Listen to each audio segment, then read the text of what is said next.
महाराष्ट्रात 5 टप्प्यात लोकसभेच्या निवडणुका पार पडणार आहेत। त्यातील पहिल्या टप्प्यातील मतदारसंघात तुमचा खासदार कोण होणार यावर आधी मी एक व्हिडिओ बनवलाय। आता आणखीन एक नवा व्हिडिओ मी तुमच्यासाठी घेऊन आली आहे, त्यामुळे हा व्हिडिओ शेवटपर्यंत नक्की बघा। पहिल्या टप्प्यातील मतदान 19 एप्रिल रोजी विदर्भात पार पडला। आता दुसऱ्या टप्प्यात लोकसभा मतदारसंघातील मतदान 26 एप्रिल रोजी मराठवाड्यात पार पडणार आहे। यात 8 मतदारसंघ आहेत: हिंगोली, नांदेड, परभणी, जालना, छत्रपती संभाजीनगर, बीड, धाराशिव आणि लातूर हे महत्त्वाचे मतदारसंघ आहेत। यात कोण बाजी मारणार आणि तुमचा खासदार कोण होणार हे आपण या व्हिडिओतून जाणून घेणार आहोत।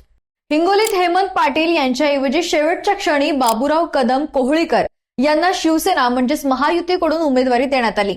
नागेश पाटील आष्टीकर शिवसेना उद्धव बाळासाहेब ठाकरे मवियाचे उमेदवार असणार आहेत, तर इकडे बीडी चव्हाण वंचित बहुजन आघाडीचे उमेदवार असणार आहेत। त्यामुळे इथे चुरशीची लढत पाहायला मिळत असली तरी शिवसेना उद्धव बाळासाहेब ठाकरे पक्षाचे नागेश पाटील आष्टीकर आघाडी घेतील। त्यामुळे आतापर्यंत जी जागा महायुतीकडे होती ती जागा आता महाविकास आघाडीकडे जाताना दिसते। नांदेड हे महत्त्वाचे मतदारसंघ आहे, कारण इकडे माजी मुख्यमंत्री अशोक चव्हाण हे नुकतेच भाजपसोबत गेले। विद्यमान खासदार प्रतापराव चिखलीकर यांना पुन्हा एकदा भाजप महायुतीकडून तिकीट देण्यात आले आहे। वसंतराव चव्हाण काँग्रेस मवियाचे उमेदवार असणार आहेत, तर इकडे अविनाश भोसीकर वंचित बहुजन आघाडीचे उमेदवार असतील। त्यामुळे इथे काटेकी टक्कर पाहायला मिळणार आहे। असं असलं तरी वसंतराव चव्हाण हे आघाडी घेतील असं चित्र आहे। परभणी हा मतदारसंघ 2019 मध्ये शिवसेना उद्धव बाळासाहेब ठाकरे पक्षाकडे होता।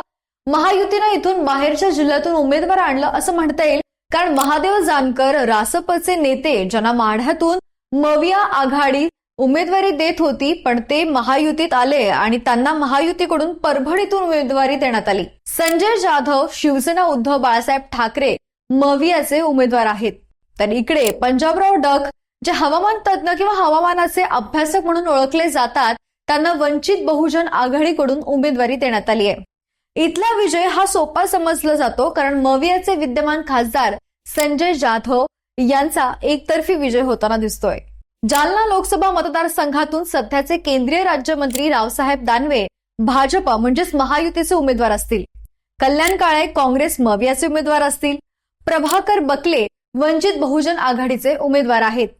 जालना हा मतदारसंघ यासाठी महत्त्वाचा आहे, कारण इथूनच मराठा आरक्षणाचं आंदोलन उभं करण्यात आलं होतं। पण तरी इथे विजय सोपा समजला जातो। इथे रावसाहेब दानवे यांचा विजय होणार आहे। छत्रपती संभाजीनगर लोकसभा मतदारसंघ इथे काटेकी टक्कर पाहायला मिळेल। इथे चंद्रकांत खैरे शिवसेना उद्धव बाळासाहेब ठाकरे म्हणजेच मवियाचे उमेदवार असतील, तर शिवसेना महायुतीकडून संदीपान भुमरे हे उमेदवार असतील। सध्याचे खासदार इम्तियाज जलील MIMचे उमेदवार असतील। या मतदारसंघात चंद्रकांत खैरे आघाडी घेतील। बीड मतदारसंघात पंकजा मुंडे यांच्या बहीण प्रीतम मुंडे या महायुतीच्या उमेदवार होत्या, पण त्यांच्याऐवजी पंकजा मुंडे भाजप महायुतीच्या उमेदवार असणार आहेत। राष्ट्रवादी शरदचंद्र पवार पक्षाकडून ज्योती मेटे यांना उमेदवारी देण्यात येणार होती, पण आता बजरंग सोनवणे राष्ट्रवादी शरदचंद्र पवार म्हणजेच मवियाचे उमेदवार असतील। अशोक हिंगे पाटील वंचित बहुजन आघाडीचे उमेदवार आहेत। इथे लढत चुरशीची असणार आहे, पण पंकजा मुंडे इथे आघाडी घेताना दिसतील। धाराशिव मतदारसंघात भाजपचे नेते राणा जगजित सिंग पाटील यांच्या पत्नी अर्चना पाटील यांनी निवडणुकीच्या काहीच दिवसांआधी राष्ट्रवादीत प्रवेश केला। त्यामुळे राष्ट्रवादी म्हणजेच महायुतीच्या त्या उमेदवार आहेत। विद्यमान खासदार ओमराजे निंबाळकर शिवसेना उद्धव बाळासाहेब ठाकरे म्हणजेच मवियाचे उमेदवार आहेत, तर इकडे भाऊसाहेब आंधळकर वंचित बहुजन आघाडीचे उमेदवार असतील। इथे विजय सोपा आहे। विद्यमान खासदार ओमराजे निंबाळकर हे आघाडीवर असतील। आणि शेवटचा मतदारसंघ लातूर लोकसभा मतदारसंघात सुधाकर शृंगारे भाजप महायुतीचे उमेदवार असतील। त्यांच्या विरुद्ध शिवाजी काळगे काँग्रेस मवियाचे उमेदवार असणार आहेत। वंचित बहुजन आघाडीकडून नरसिंहराव उदगीरकर यांना उमेदवारी देण्यात आली आहे। इथे सोपा विजय समजला जातोय, पण तरी सुधाकर शृंगारे हे आघाडी घेतील असं चित्र आहे। हा तर आपण एक अंदाज बांधलाय। बाकी तुमचा मतदारसंघ कोणता आहे आणि तुमचा खासदार कोण व्हायला हवं हे आम्हाला कमेंट बॉक्समध्ये नक्की कळवा। व्हिडिओला लाईक करा, शेअर करा आणि जर तुम्ही या चॅनलवर नवीन असाल तर चॅनलला सबस्क्राईब करायला विसरू नका। धन्यवाद।